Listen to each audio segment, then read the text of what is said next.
মৃত্যুদণ্ডে নতুন এক অন্ধকার অধ্যায় প্রবেশ করেছে বিশ্ব। 4 দশকেরও বেশি সময়ের মধ্যে সর্বোচ্চ পর্যায়ে পৌঁছেছে এই শাস্তির প্রয়োগ। মানবাধিকার সংস্থা অ্যামনেস্টি ইন্টারন্যাশনালের সর্বশেষ প্রতিবেদনে বলা হয়েছে, 2025 সালে বিশ্বব্যাপী প্রায় 2707টি মৃত্যুদণ্ড কার্যকর হয়েছে, যা গত 44 বছরের মধ্যে সর্বোচ্চ। এই পরিসংখ্যানে সবচেয়ে বড় অংশ জুড়ে রয়েছে ইরান।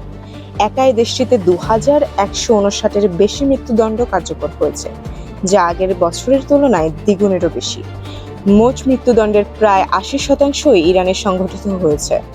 প্রতিবেদন অনুযায়ী 1981 সালের পর ইরানে এটি সর্বোচ্চ মৃত্যুদণ্ড কার্যকরের ঘটনা।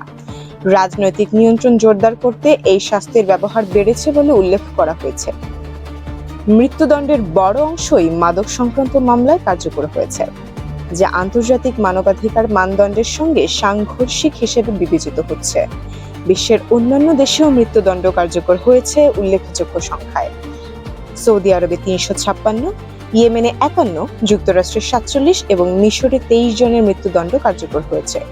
এছাড়া সোমালিয়া, কুয়েত ও সিঙ্গাপুরে 17 জন করে এবং আফগানিস্তানে 6 জনের মৃত্যুদণ্ড কার্যকর হয়েছে। তবে চীনের তথ্য এই প্রতিবেদনে অন্তর্ভুক্ত করা হয়নি, কারণ দেশটি এই ধরনের তথ্য প্রকাশ করে না।